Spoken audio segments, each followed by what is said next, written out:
Today we have a video from the dog. Beware, an amazing artist. And we got Terrible Villain Redemptions. I know this is bait. He got Zuko on the cover. Now, you could be saying Terrible Villain, comma, Redemptions. Or you could be saying these villain redemptions were written terribly. But I don't see how anyone can make that argument for my GOAT. Zuko, as always, going to prefer a little like. Make sure we sub and turn on that bell. You know what I'm saying? As you can see. And without further ado, it's the main man Sly. Sign off your timeline to provide you with some content. Without further ado, let's just slide right in. Everybody loves a good villain redemption. It's basically like the writer flexing on his audience. You know this douchebag, the one who did a triple kickflip over a basket of puppies after he lit them on fire and blew up an orphanage? That's I'm gonna make you Skyrim. feel bad for him. No, scratch that. I'm gonna make him into a good guy, and you're gonna be rooting for him by the time we're done here. I think Now that's you're good like writing. apples. And as it turns Because it makes morality ambiguous. out, we really like those apples. Obviously, the best example is Zuko from Avatar: The Last Airbender. The He GOAT. starts out as this whiny, annoying asshole who burns down entire villages of poor, defenseless people to try and kidnap the 12-year-old main character and help his evil dictator dad take over the world. See him struggle, lose. I don't think his character was ever that static. Even from the beginning, he didn't come off as like a-hole.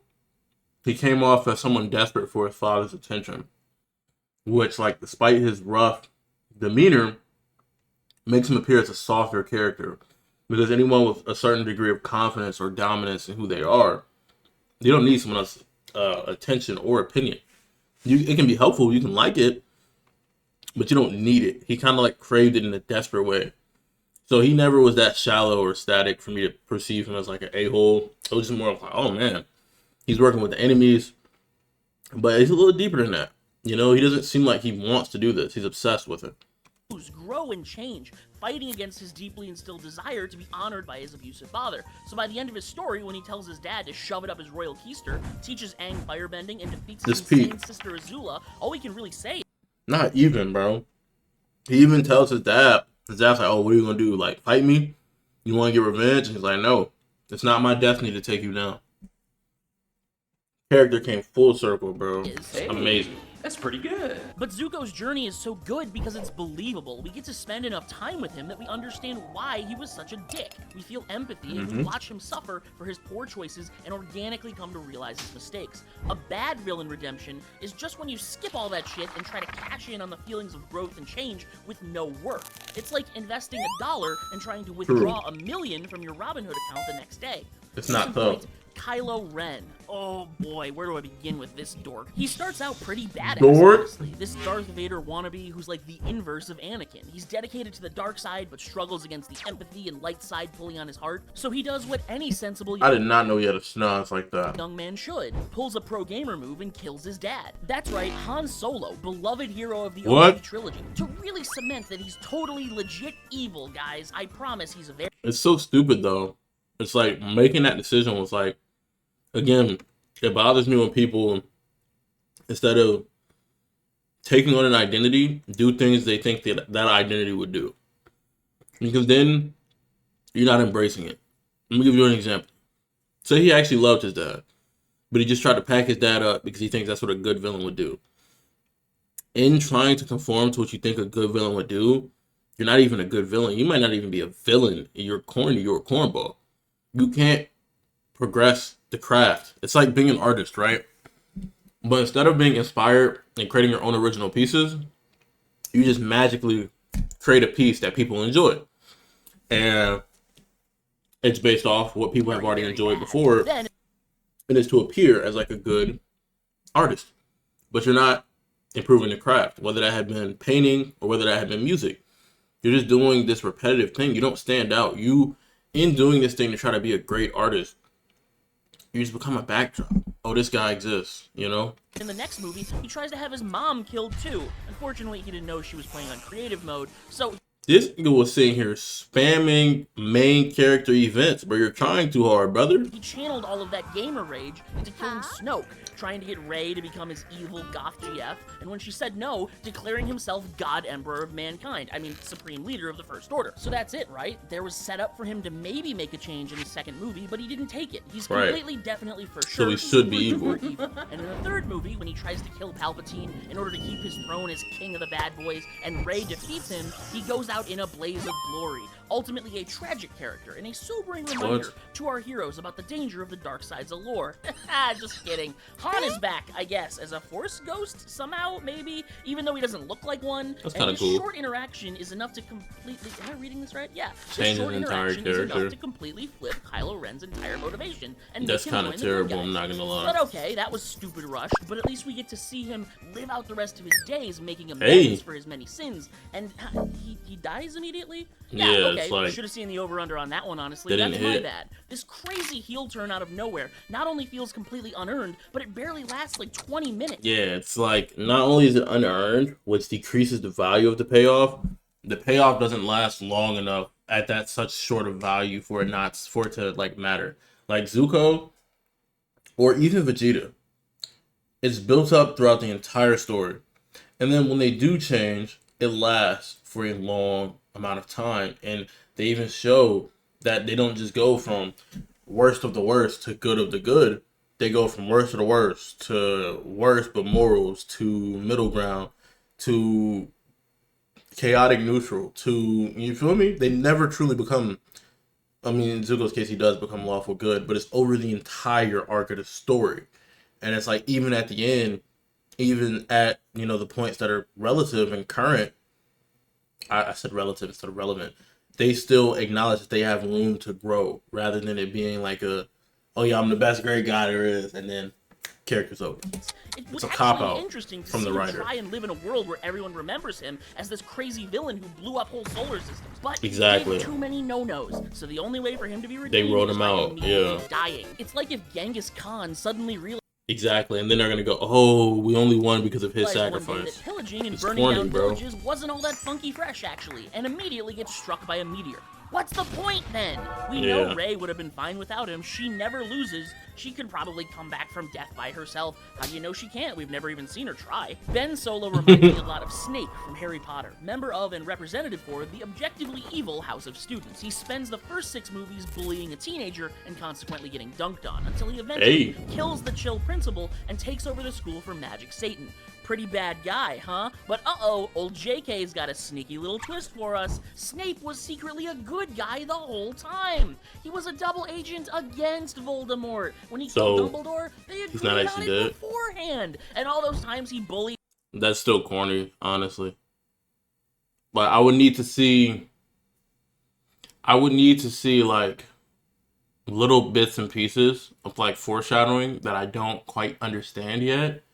And not only that, it would have to be something where it's like, some of those bad deeds you thought I did, it was just convenient, like, deception. Harry, a 40-year-old man having legit real beef with a preteen?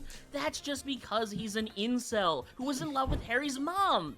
Bro, wait, what? Yeah, so it turns out he hated Harry so much because he got cuffed by James Potter. But he simped so... Again, this is still terrible reasoning for doing the evil thing he did, because it still shows that he's selfish.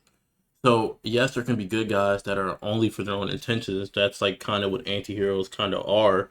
They still have their own code, their own purpose, their own goals.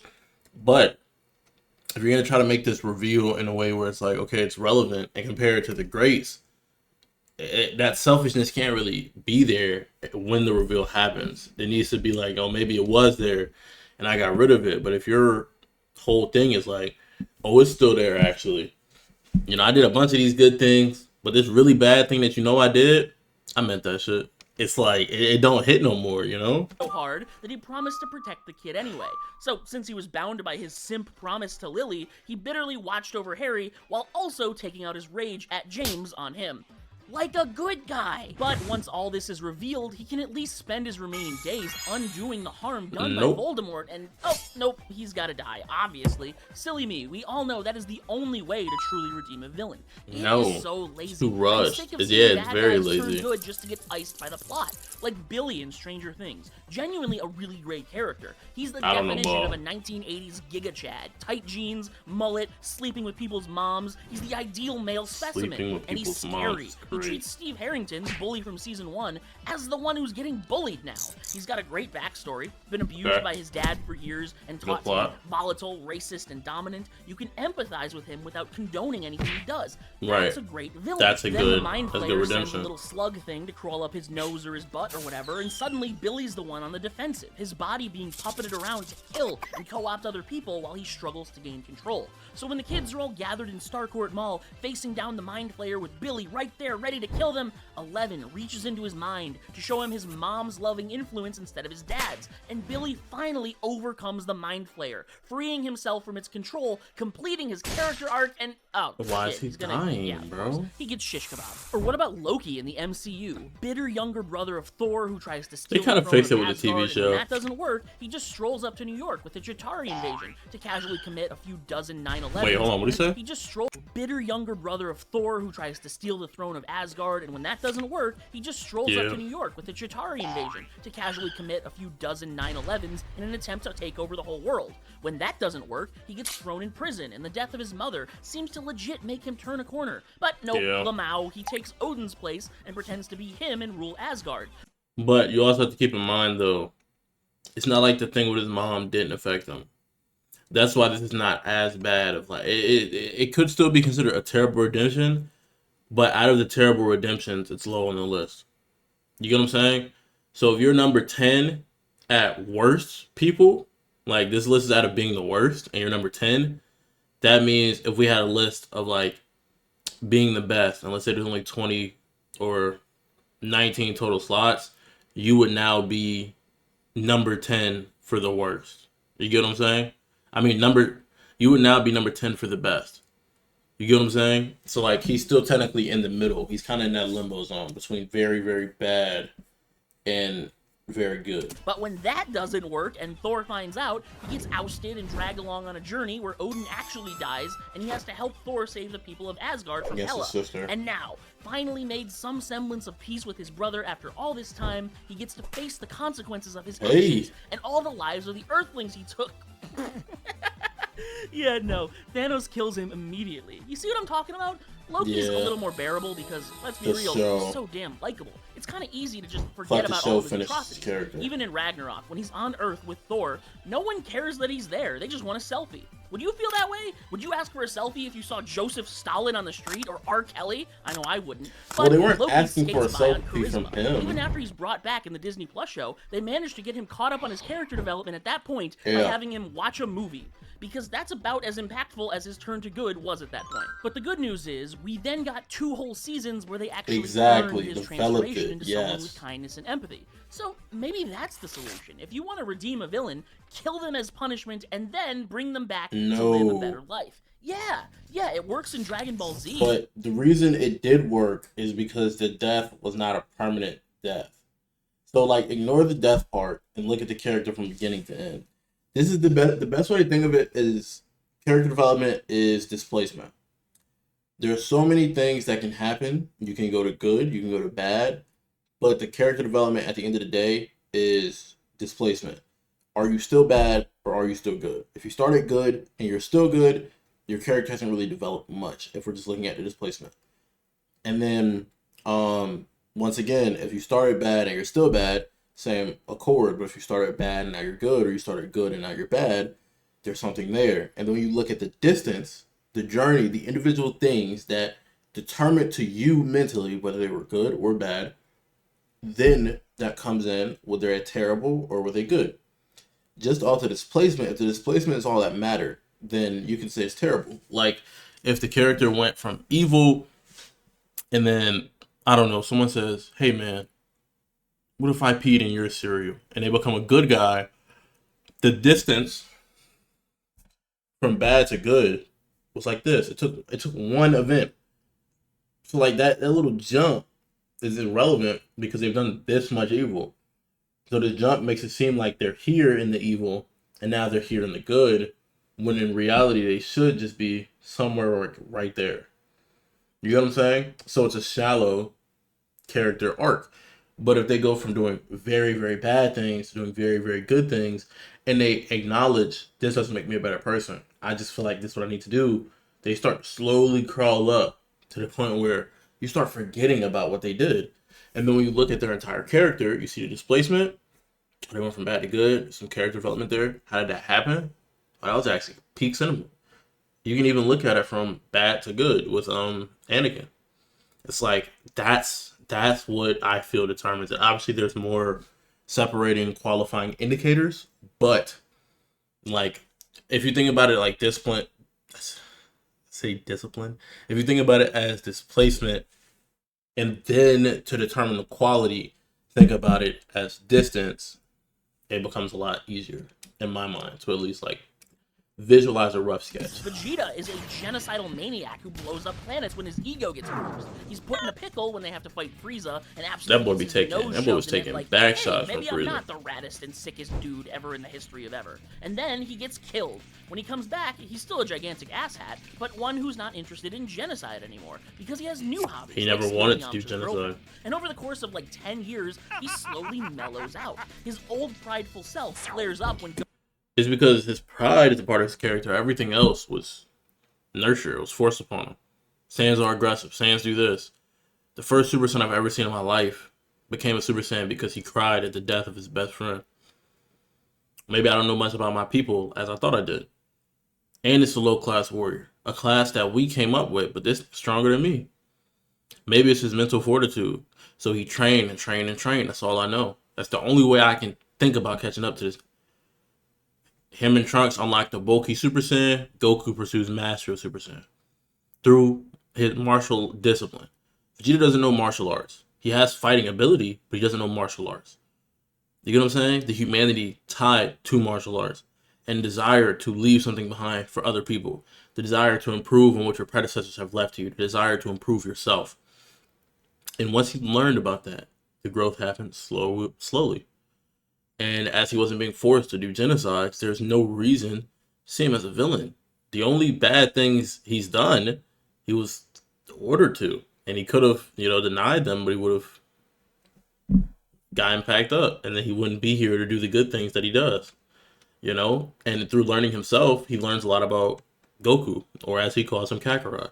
And he dropped some of the best speeches in the entire anime, bro. Goku returns in the Buu Saga, but we already know the remedy for that one. We're just gonna kill him! And boom! Vegeta goes out on his own terms this time, choosing to...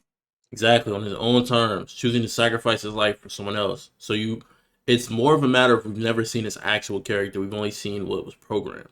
And now he's made a choice for himself. I have something to protect. I have a son. I have a wife. I'm no longer just a Saiyan. That planet is gone. Why do you think he doesn't call himself the king of all Saiyans, despite his father being gone? You could argue it's homage to his father, like, nah, as a man, I would never try to put myself above my father. He gave me everything he could. You feel me? But you can also acknowledge it as, I'm never going to take that seat because I'm not just a Saiyan anymore. I have a wife. I have a son. I have things I care about. I have a daughter. You feel me? So he can't flex Earth like Goku flexes Earth. He can't claim that he's been a part of this great thing that he's been experiencing. So what can I do but protect it? What can I do but try to save what's left of it? Ask Piccolo. Think I'll ever see Kakarot again. Someone who he sees as a brother by this point. Nah, I don't think I'll go into the same place, little bro. And even knowing that, I still have a job to do. And then boom. Die to protect Amazing his character newfound development. family. And most importantly, this doesn't absolve him of his sins, and he acknowledges And he acknowledges that. that, He exactly. talks to Piccolo, and it's confirmed. Just because he does this noble sacrifice now, he's It still doesn't mean going that. to hell. This Yeah. one scene basically sums up my whole problem with this trope. Killing a villain right after they switch sides doesn't corny. redeem them and Yeah. isn't satisfying for the audience. You can't withdraw $1 million from Robin Hood if you don't have it. I know, I've tried. The IRS is very mad at me. Please like and subscribe. I am in so much debt. But sometimes the villain doesn't face the ultimate price. They skip The goat. away scot-free forever, which is arguably much worse. Like Orochimaru from Naruto. This guy was straight up Dr. War Crimes. Oh, no, was he later actually through sucks. Joseph Mengele and the Unabomber in a snake-themed blender. The little glimpses we get of his original laboratory show his victims literally Children, bro. Almost crucified all on of the them, walls gang. while he cuts them open to take their ninja juices or whatever. And he had no rules. No problem with imprisoning and experimenting on children, stealing their bodies to inhabit them. Mind you, all of this was to obtain immortality. It all came from a sadness of losing his family and those he found closest to him. So, knowing that his life could be taken any time it could be, he gave up seeing life as something to be valued and see it as just a number. A fire that is either on or out. And that's why when Jiraiya tried to take in Yahiko, Konan, and Nagato, first thing that comes out of Orochimaru's mouth, yo, should we go slime them little niggas? They're the enemy. He's a sad kid, bro. And again, this doesn't absolve him of his crimes. I'm not an Orochimaru sympathizer.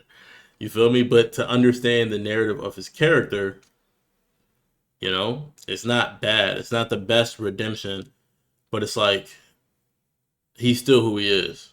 And I think that's something. It's like how Shunsui from Yu Yu Hakusho hated demons for the crimes they did. Then he grew to hate humans because he realized humans and demons are about the same. They both do evil things.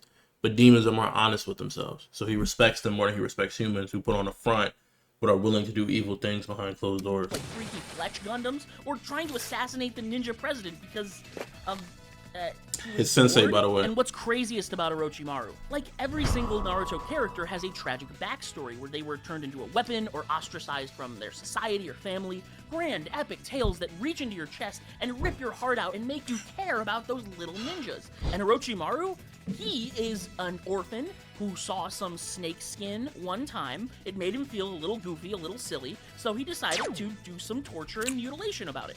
That's it. So you can imagine how far my jaw blasted through the floor when we made it to the end of the series and he's just allowed outside. Never mind executing him. Sasuke's allowed outside.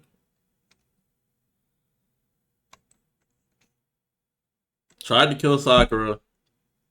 Claimed to destroy the entire village. Ran a fade with Naruto after losing his family again. What are we talking about? Was with the most crazy Ariste organization on Naruto Earth. And he's still allowed outside. Also, again, this is the thing about the Shinobi world. It's a very, very, like, kind of sad and grim place. Look at people like Zabuza. So it's like, their world is not in black and whites. They operate in grays.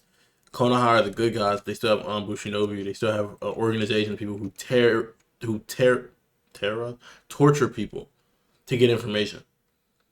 You get my point? So it's like, it's not so black and white to see Orochimaru as just a villain. And even if you do see him that way, you still don't trust him. They really have no way of getting rid of him. You know, you could seal him, you could try to end him, but he's just going to come back. He has contingencies. You know? And it's like, oh, why not just let him run free? We have the ability to, you know, control him. He's not doing this stuff anymore. And most likely, this Anbu agent's always following this, so they always know where he at. They don't even put him in jail. The government subsidizes his They did put research. Sasuke in prison, Think about though. that. What if you tried to use zombies to kill the president, and then 10 years later you're given a Medal of Honor and access to the nuclear launch codes? And to be clear, Orochimaru doesn't change at all. He never Yeah, he's the same apologizes, character. turns over a new leaf, or even says, oopsie. He just gets to do insane, unemployed people shit using the Leaf Villagers' tax dollars. Yeah, no, I've decided this makes me way angrier than villains who do a heel turn at the very last second and die. Remember how I was glazing Dragon Ball earlier? Scratch that. Why on Kami's Green Earth is Frieza allowed to roam the universe? I know he earned his life back by agreeing to fight in the Tournament of Power, which did save all of reality, but then his very first order of business was to go find Broly, point him at planet Earth, and pull the trigger. And in this instance, the trigger is killing his dad. Why? Terrible After human. all this, did Goku or Vegeta let him go? Why did Broly let him go? Hell, why doesn't Beerus kill him? Frieza is out there right now, Well, inventing. Beerus, the same way the Angels had to stay neutral, Beerus, like, it's not that he has to stay neutral, but his his reality has a mortality rate or a mortal rating, something of that sort. And Frieza, despite being evil, sometimes keeps that in check. It's the same reason Batman doesn't kill. It's like some of these organizations are being kept together by this insane person that does insane things. But if they disappeared, these evil people wouldn't magically become good. They wouldn't magically become unemployed. They just magically get a lot of free time on their hands and they'd fight over who is leader of what. Okay, let's start doing crimes. Let's see who gets away with it the longest. The most capable becomes the new leader. A story as old as time. It just becomes anarchy. And this has the entire Frieza Force, which is an entire huge corporation. So cutting the head off of the snake doesn't help here, unlike what it's supposed to do. Because then there's just the Frieza Force roaming around. Who's going to lead them? And then besides that, back to mortality rate, he destroys planets. He stays in good graces with the people he doesn't need to offend. He's a slimy individual. New slurs and committing planetary genocide. And if they're not going to kill him or send him to hell or something, at least force him to give up some of his planetary real estate or donate a portion of his empire. I happen to know a guy in a particularly sticky financial situation right now who could really use a windfall, and fast, because I can see the IRS agents pulling up my driveway as we speak. Hey man, shout outs, beware. What an amazing video on Terrible Villain Redemptions. As always, make sure you stay happy, healthy, and hydrated. I'll catch you all in the next. Peace.